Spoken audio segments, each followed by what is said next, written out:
Hello everyone, स्वागत है आप सभी का अपना यूट्यूब चैनल रहा एजुकेशन में। उत्तर 2000 भर्ती में सुनवाइयों का दौर शुरू होने की गुंजाइश निकल कर आ रही है और इसके बारे में अपडेट आपको मिल भी चुकी है। लेकिन इस बीच में आप सभी के लिए इम्पोर्टेंट अपडेट ये है कि शासन स्तर पर मीटिंग लगातार जारी है। अब इसमें किस प्रकार की मीटिंग है वो भी सुन लीजिए। मीटिंग ये है कि किसी भी दो अधिकारियों को आपस में तालमेल तो बैठ नहीं पा रहा है। बस मुख्यमंत्री साहब का आदेश आया और मुख्यमंत्री साहब को तो ये नहीं पता कि किस प्रकार से भर्तियां फंसी हैं, आरक्षण के प्रावधान के अंतर्गत फंसी हुई हैं। एनसीपीसी आयोग का प्रश्न चिन्ह है, कोर्ट का प्रश्न चिन्ह है। हालांकि कोर्ट 31,661 पदों को रिलीफ दी है, वो भी अंतरिम आदेश पे, लेकिन आपके द्वारा मॉडिफिकेशन अपील पर भी इसमें पैरवी की गई है, नोटिफाई किया गया है। तमाम तरीके के मुद्दे हैं, उसी को सॉर्ट आउट करने के लिए लगातार मीटिंग पर मीटिंग चल रही है और उम्मीद इतनी है कि शाम तक आपको कुछ बड़ी खबर, कुछ बड़ा अपडेट देखने को और सुनने को मिल सकता है। और लगातार भर्ती को कराने पर मीटिंग चल रही है और भर्ती को रोकने पर कोर्ट खेलने की तैयारी भी चल रही है। विपक्ष बोलता है, यानी शिक्षा मित्रों का पलड़ा बोलता है कि बीटीसी के कुछ तथाकथित लोगों ने केस करने की कोशिश की है, केस किया है, कोशिश क्या की है, केस किया है।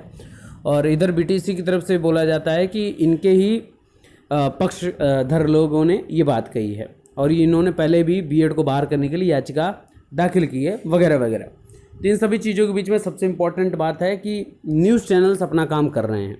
न्यूज़ चैनल्स के द्वारा कई बार कई महत्वपूर्ण अपडेट मिलती है। अधिकारी कुछ और बोलते हैं, न्यूज़ चैनल्स कुछ और बोलते हैं, है ना। तो उन्हीं सब चीज़ों के बीच में सबसे इम्पॉर्टेंट बात समझ लीजिए।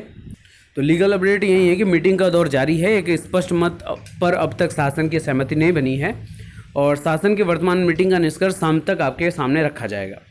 बाकी विपक्ष सरकार के खिलाफ बढ़ चुका है। आपसी मतभेद को दूर रखिए और रैंक और मेरिट गिनकर अपने आप को मत ये सोचिए कि 31,661 में आपका चयन हो रहा है तो आप उसको लेकर आगे बढ़ना चाह रहे हैं, वगैरह वगैरह। लेकिन आपके चाहने से कुछ नहीं होगा ना।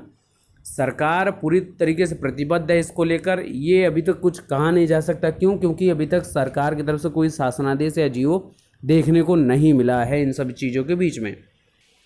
अब न्यूज़ अपडेट यहाँ से ये निकल कर आ रही है, यहाँ पर देखेंगे नीचे के टैगलाइन में, राष्ट्रीय पिछड़ा वर्ग आयोग ने किया लेटर जारी, भर्ती पर आयोग की रोक रहेगी बरकरार। और फिर यहाँ पर कुछ और मेंशन करके यहाँ पे दिख रहा है क्या, 2 बज के लगभग 2:15 बजे के आसपास की ब्रेकिंग न्यूज़ है। यहाँ पर है, कोर्ट से 31,661 शिक्षकों की भर्ती पर मंजूरी। अब किस प्रकार की मंजूरी है ये स्पष्टीकरण अभी तक नहीं देखने को मिला और ये शासन के स्तर पर जब मीटिंग संपन्न हो जाएगी और वहाँ से कोई पत्र जारी करके बात अगर स्पष्ट होगा तो वहाँ पर बात समझ में आएगी। तो मीटिंग संपन्न होने के बाद ही कुछ बड़े फैसले आपको देखने को मिल सकते हैं। शायद आपको इस संबंध में शासनादेश जारी होता हुआ दिख सकता है या आपको ऐसा कुछ प्रतीत हो सकता है कि आपका जो चयन सूची है वो अपलोड हो चुकी है और 2 क्रमागत आपको लिस्ट देखने को मिल सकती है। एक चयनित लिस्ट देखने को मिल सकती है, एक आपकी प्रतीक्षारत सूची देखने को मिल सकती है, वगैरह वगैरह तमाम तरीके की बातें हैं। तो शासन की मीटिंग संपन्न होने तक वेट करते हैं। जैसे लेटेस्ट अपडेट होती है हम आपको प्रोवाइड करते हैं। Best of luck, thank you so much.